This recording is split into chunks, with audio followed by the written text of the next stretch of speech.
नमस्कार दोस्तों, स्वागत है आप लोगों का एक और नई वीडियो में। आज की वीडियो में हम बात करने वाले हैं यहाँ पर हैं सारा से रिलेटेड। सारा में आप लोगों को आज हम बताने की कोशिश करेंगे कि जो यहाँ पर एक वीडियो के क्लिप के द्वारा आप लोगों को समझाने की कोशिश करेंगे कि जो यहाँ पे सुब्रत राय थे, उनका निधन हो गया, उनके बाद उनका क्या करना चाहिए था, क्या नहीं करना चाहिए था, जो कि एक भाई साहब हैं, इनके मुँह से आप सुन सकते हैं कि इन्होंने क्या बताया और क्या कहा है। और हम लोग का यहाँ से 25 तारीख का रजिस्ट्रेशन है और आज सभी से हम लोग एकजुट इसीलिए हुए हैं कि सारे लोगों को आह्वान कर रहे हैं कि सारे लोग अपना दिल्ली का कार्यक्रम चालू करें, क्योंकि भुगतान लेने के लिए दिल्ली तो जाना ही पड़ेगा, क्योंकि केंद्र सरकार के हाथों में आ गई है और अब तो मनसा भी लग गई है कि केंद्र सरकार हम लोग को पैसा देने का मूड में नहीं है। केंद्र सरकार बोली थी 86,000 करोड़ जो सहारा में जमा है वो उसका देनदारी हम लोग सरकार जिम्मेवारी लेती है, लेकिन आज वही सरकार बोलती है, जब सूरत डेथ कर गए तो बोलते हैं कि अब तो इनका कोई वारिस ही नहीं है। माने 2 वारिस थे, वो तो आएंगे नहीं इंडिया में। डेथ होने के बाद 25,000 करोड़ अपने सरकार में वापस लेती है। अब बोलती है इनका कोई वारिस नहीं है, इसलिए इनको जन कल्याण में मैं लगा दूंगा। ये कहाँ की बात है? ये कहाँ की रणनीति है? सरकार किसके बारे में सोच रही है? किस जन कल्याण के बारे में सोच रही है? किन गरीबों के बारे में सोच रही है? करोड़ों आदमी आज पोर्टल को लॉगिन किए हैं आपके आह्वान पे, लाखों लाख रुपया खर्चा कर चुके हैं आपके आह्वान पे। एक बार तो आपने बोली थी सीआरसी में कोई कंप्लेन ही नहीं आया है, तो आप भुगतान किसको देंगे? जब सीआरसी में भुगतान के लिए हम लोग पेपर हार्ड कॉपी जमा किए तो आप उसको मानने से इनकार कर दिए। जब पोर्टल लॉन्च करवा दिए सुब्रत राय से जांच की बात है, तो पोर्टल में भी करोड़ों लोग लॉगिन किए, तो अनर्गल चीज़ पे लाके जनता को गुमराह करके आज 28 तारीख का आपका अंतिम दिन है। मैं इन लोगों को विश्वास दिला रहा, पूरे भारत के जितने भी 13 करोड़ लोग, कि अगर यदि मुझे शहीद होना पड़ा, आपने देखा होगा मैं जबड़ा से मुंह से निकाल लूंगा पैसा। ये आपको विश्वास दिला रहा हूं कि अगर यदि शहीद होना पड़ा, आपने देखा होगा पारा शिक्षकों के लिए मैंने बोला था, आपने कैसे लहूलुहान को लाठीचार्ज हुआ था, लेकिन पारा शिक्षकों को अधिकार मैंने दिलाया। और ये जो भी है जेल रहना पड़ा, जेल गया, लेकिन मैंने अपना इसी प्रकार से अगर सहारा के लोगों को अगर यदि इसके लिए शहीद भी होना पड़ेगा तो हो जाऊंगा जाके दिल्ली में जो है सो शहीद हो जाएंगे, लेकिन इन लोगों को अधिकार दिला के रहें। यहाँ पर आप लोग वीडियो की क्लिप तो देख ही रहेंगे, लेकिन वीडियो की क्लिप के द्वारा आप लोगों को हम कुछ और बताने की और समझाने की कोशिश कर रहे हैं, जो कि आप लोगों को इन वीडियो की क्लिपों से आप लोगों को बार बार दिखाने की कोशिश और बार बार समझाने की कोशिश यही कर रहे हैं, जो कि अभी तक जितना भी निवेशक है अगर नहीं जागा है तो जाग जाओ भाई, रण का तैयारी हो चुका है। आप लोगों को जागना है और तभी जाके आप लोगों को मेहनत करना है, तभी जाके आपका जो पैसा है वो पैसा मिलेगा। जैसे कि मनोज यादव जी हैं, वह किस प्रकार से यहाँ पर बिलख रहे हैं लोगों निवेशकों का पैसा दिलाने के लिए, जैसे कि हम आप लोगों को और भी वीडियो की क्लिपों से द्वारा दिखाएंगे। और पहले यहाँ पर महाबली जी की क्लिप के द्वारा देख सकते हैं क्या बात उन्होंने कही है। सहारा समूह में देश के करोड़ों लोगों ने अपनी गाढ़ी कमाई के पैसा को बचत करके इन्वेस्ट किया था, जमा किया था महोदय। उनकी मैच्योरिटी भी पूरी होने के बाद आज करीब 12 साल से सहारा समूह के देश भर के निवेशक धरना, आंदोलन, अनशन, प्रदर्शन करते करते महोदय कम से कम जो जमा किए हुए हैं सभापति महोदय, आंकड़ा के अनुसार जमा किए हुए लोग इलाज के अभाव में अपनी बेटी के शादी करने के लिए जो पैसे रखे थे वो नहीं मिल पाया, जिसके चलते अब तक हजारों लोग आत्महत्या कर चुके हैं देश में। लेकिन इसके बाद भी आज तक सहारा समूह ने इन्वेस्टरों को पैसा आज तक नहीं मुहैया करा पाई महोदय। जबकि स्थिति है महोदय कि इस जो सहारा समूह है, जो हमारी सरकार है, इससे भी सुप्रीम कोर्ट सहारा के मामले में फंसी हुई है। और जो इस देश के सहारा समूह में जो निवेशकों ने पैसा किया, वो पैसे के अभाव में आज खाने बिना महोदय मर रहे हैं। इसलिए महोदय हम सरकार से आग्रह करना चाहते हैं कि देश के जो आम गरीब जनता है उसका क्या गुनाह है महोदय। उसने तो अपना पैसा जान करके इसलिए इन्वेस्ट किया था कि ये सरकार का एजेंसियां हैं, ये पैसा मेरा डूबेगा नहीं। लेकिन उन्हें आज ऐसा लग रहा है कि हमारी सरकार उन इन्वेस्टरों को पैसा दिलाने में अपने को असमर्थ साबित हो रही है, जिसके चलते आज बहुत बड़ी स्थिति दयनीय है। इसलिए हम सदन के माध्यम से सरकार से आग्रह करना चाहते हैं कि उन इन्वेस्टरों को, जहां तक सवाल है महोदय, मुझे जानकारी है कि सबसे ज्यादा इन्वेस्टर यूपी और बिहार के हैं। यूपी के कम से कम महोदय, एक मिनट, बहुत गंभीर मामला है, यूपी के कम से कम 85 लाख लोगों ने 2200 करोड़ रुपया इन्वेस्ट किया है। बिहार के 55 लाख लोगों ने 1500 करोड़ रुपया इन्वेस्ट किया है।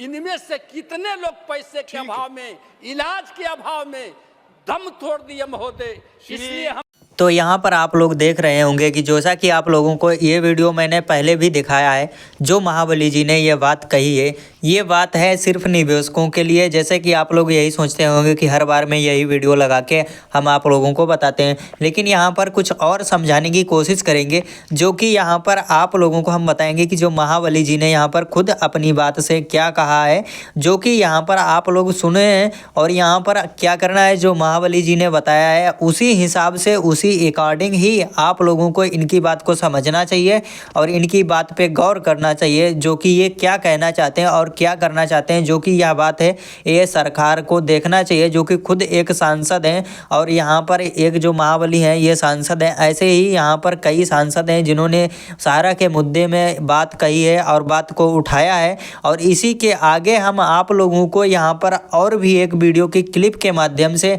यहाँ पर है जो जनता का दर्द और जो यहाँ पर है कि निवेशकों का दर्द, यहाँ पर हम आप लोगों को बताएंगे कि जो कैसे यहाँ पर रो रो कर जो उनका है पैसा गया है, वो पैसे की अपनी भीख मांग रहे हैं, जो कि हम आप लोगों को वीडियो के क्लिप के माध्यम से इस वीडियो में ही दिखाने की कोशिश करते हैं। इसमें सब पैसा वह सब खाया है। तब जो इलेक्शन में देखते हैं माल जो जाता है करोड़ों करोड़ अरबों अरबों, वो माल कहाँ से आया? ये सहारा का पैसा, जो गरीब का पैसा है, उसको खाया है ये लोग, तभी तो नहीं बोल रहा है। आखिर गूंगा क्यों है? चाहे सत्ता पक्ष हो या विपक्ष हो, गूंगा क्यों है? बिल्कुल क्यों नहीं बोल रहा है कि इन लोगों का, गरीबों का पैसा दिया जाए? ये जो है पेट काट करके जमा किया है, ये लोगों के पास में जो है मुसीबत आ गई है कि वो लोग जो जमा किया था इन लोगों को समाज से बाहर कर दे रहा है, गांव से बाहर कर दे रहा है। पैसा दो, पैसा दो। ये सरकार काहे नहीं कर रही है? और सरकार से यही कहते हैं कि बस हम लोग के पैसा दे दीजिए, आप जिसका पैसा अमीरों के खाइए लेकिन गरीबों के पैसा दे दीजिए। हम लोग के यही विनती है और आप जो वादा किए थे वो पूरा कर दीजिए। हिंदुस्तान के लोग जो है दिल्ली जाएंगे, माननीय प्रधानमंत्री से जब पूछेंगे और विपक्ष के राहुल गांधी से पूछेंगे कि अलूल जलूल बोल सकते हो तो ये नहीं बोल सकते हो। प्रधानमंत्री से पूछेंगे, आप बोलते हैं युवा शक्ति, आप बोलते हैं नारी शक्ति, तो ये हमार शक्ति लेकर के अपन शक्ति बढ़ा रहे हैं।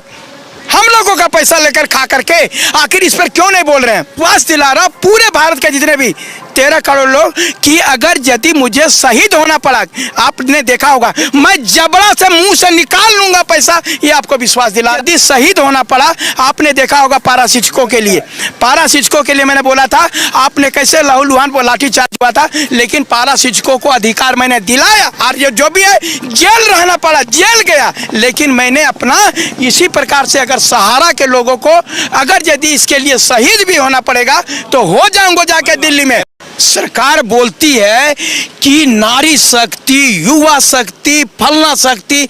मैं तो सीधा बात यही कह रहा हूं कि ये सहारा में न सिख, न ईसाई, न मुसलमान, न हिंदू, बल्कि यहाँ पर सारा हिंदुस्तान पीड़ित है। मैं बात कर रहा हूँ ये जाति, इसमें जो है आखिर में समझ में नहीं आता कि माननीय प्रधानमंत्री क्यों नहीं इस सब पर कंट्रोल कर रहे हैं कि आखिर पैसा गया कहाँ? हम जमा किए तो पैसा गया कहाँ? हमरा कहाँ नहीं मिल रहा है? जब 13 लाख जमा करता, आप समझ रहे हैं, पेट काट करके आप जमा लिया है जी, गरीब आदमी का लेकर के हाय लग जाएगा। मैं बता रहा हूँ सबसे बड़ी बात, विपक्ष वाले लोग जो ना ही सरकार सुन रही है, ना ही विपक्ष वाले जो है इस आवाज को उठा रहे हैं। आखिर कहाँ जाएंगे? क्या उसमें आदिवासी नहीं है? क्या उसमें हिंदू नहीं है? कोई मुसलमान नहीं है? सिख नहीं है? ईसाई नहीं है? सबका पैसा 13 लाख जो 13 करोड़ जो जमा करता है, और मैं बता रहा हूँ 12 से 13 लाख इसमें अभी करता है, यानी काम करने वाले। अब गांव के लोगों ने जो पैसा जमा किया, इन लोगों के साथ जमा किया, ये बोल रहे हैं कि हमारा पैसा दो। अब ये क्या करेगा? मैं बता रहा हूं कि ये जो है पता चला है कि इसमें जो जमा करवाने वाले लोग जो थे, यानी अभी करता जो काम कर रहे थे सहारा में, उसमें 4000 लोगों ने सुसाइड कर लिया सामाजिक दबाव के कारण। आप ही बताइए, उन्होंने जो जमा किया उनका भी दोष नहीं है। हमने जाकर के आखिर में सरकार ने जो है उसको ऑर्डर दिया था, उसको लाइसेंस दिया था, तभी तो पैसा जमा करवा रहे, पैसा दिया जाए। ये जो है पेट काट करके जमा किया है। ये लोगों के पास में जो है मुसीबत आ गई है कि वो लोग जो जमा किया था, इन लोगों को समाज से बाहर कर दे रहा है, गांव से बाहर कर दे रहा है। पैसा दो, पैसा दो। ये सरकार काहे नहीं कर रही है? हम लोग बता रहे हैं 27 तारीख को दिल्ली, जो पूरे भारत के लोग, पूरे हिंदुस्तान के लोग जो है दिल्ली जाएंगे, माननीय प्रधानमंत्री से जब पूछेंगे, और विपक्ष के राहुल गांधी से पूछेंगे कि अलूल जलूल बोल सकते हो तो ये नहीं बोल सकते हो। प्रधानमंत्री से पूछेंगे, आप बोलते हैं युवा शक्ति, आप बोलते हैं नारी शक्ति, तो ये हमार शक्ति लेकर के अपन शक्ति बढ़ा रहे हैं। हम लोगों का पैसा लेकर खा करके आखिर इस पर क्यों नहीं बोल रहे हैं? माननीय प्रधानमंत्री जी को बोलना पड़ेगा। आखिर देखिए, इसमें मैं जाति विशेष या मैं पार्टी विशेष की बात नहीं कर रहा हूँ। ऐसी बात नहीं कि भाजपा के लोग इसमें पैसा नहीं जमा किए हैं, कांग्रेस के लोग नहीं जमा किए हैं। ये लोग बता रहे हैं कि अगर यदि या आदिवासी नहीं जमा किए हैं, या जेएमएम के लोग नहीं जमा किए हैं, हिंदू मुसलमान सबने जमा किया है, तो आखिर में ये पैसा कहाँ गया? जो है ना, से मुँह चिकना आदमी है, सामने आ गया तो वो जनता का हमको सिंपैथी बटोरना है, तो वो लोग आपकी बात को उठा देंगे। अरे आपकी बात उठाने की बात थोड़े है, पैसा दिलाने की बात है। माननीय प्रधानमंत्री जी से आंख मिला के बात करेंगे कि हमारा पैसा कहाँ गया। माननीय प्रधानमंत्री जी, आप बोलिए, कौन लिया मेरा पैसा? आप राज्य पूरे देश के मुखिया हैं, हमारा बात बोलिए। और विपक्ष वाला बोला तुम हुरता काहे नहीं, क्यों नहीं बोल रहा? को बता रहे हैं यहाँ, अगर यदि माननीय मुख्यमंत्री महोदय ये बोले कि हमारा झारखंड का जितना लोग सहारा में पैसा जमा किया है, अगर केंद्र सरकार नहीं देगी तो हम लोग जाकर के धरना देंगे, ये बात कभी बोले? कभी नहीं बोलते हैं ये लोग। क्या उनका आदिवासी और क्या कहते हैं, जितना कांग्रेस बीजेपी जेएमएम नहीं जमा किया, पूरा झारखंड का बाहर से लोग आया, उन लोगों को बोलना चाहिए, लेकिन ये लोग नहीं बोल रहे हैं। इससे साफ जाहिर है कि ये लोग मिलजुल करके चोर चोर मौसेरा भाई बांट करके खा रहा है।